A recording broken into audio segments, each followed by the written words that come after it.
हरे कृष्णा। तो आज हम लोग बहुत ही मधुर श्री सनातन गोस्वामी की लीलाओं में से शिक्षा ग्रहण करेंगे। तो श्री सनातन गोस्वामी हम लोग जानते हैं भगवान श्री चैतन्य महाप्रभु के एक अन्यतम भक्त हुए हैं।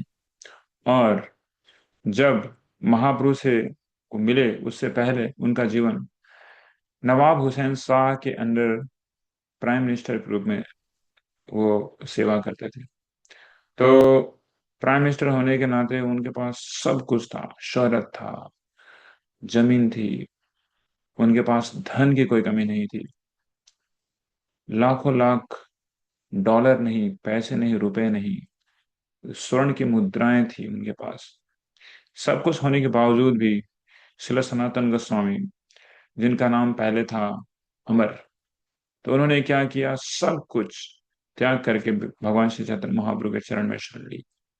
और जब वहां भगवान श्री चैतन्य महाप्रभु वृंदावन से पुरी की तरफ आ रहे थे, तो वो वाराणसी में रुके। वाराणसी में श्री सनातन गोस्वामी महाप्रभु से मिलते हैं। और मिलने से पहले जब उनका पहला साक्षात्कार होता है, तो अपने आप सनातन गोस्वामी पूर्ण रूप से एक दरवेश के रूप में बनाए हुए रहते हैं अपनी उनकी भाव भंगिमा।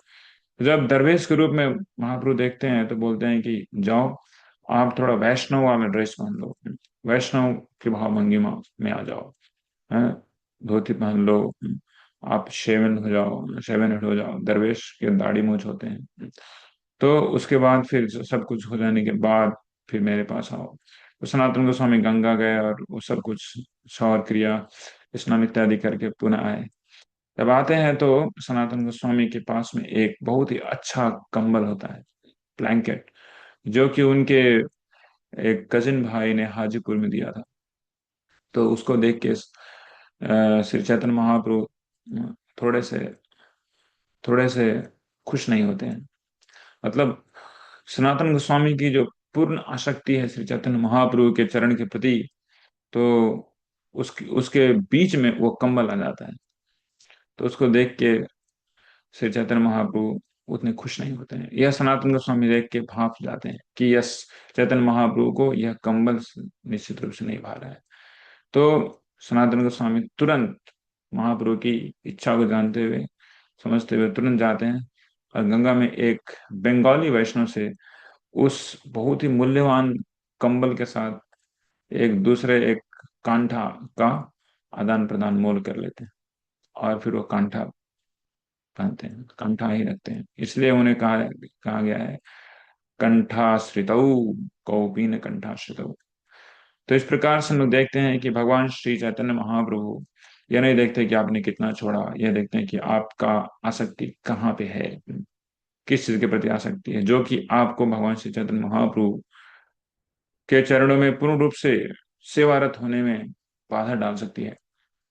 तो that's why we learn that Krishna doesn't see how much you give, Krishna see how much you hold. So we should not hold anything in the process of surrendering to Krishna. भगवान श्री कृष्ण के चरण में शरणापत्ति होने के रास्ते में जो कुछ भी होती है, उसे हमें ट्रांसेंड करना चाहिए, या फिर उसे हमें छोड़ के पूर्ण रूप से भगवान की सेवा में अपने आप को लगाना चाहिए।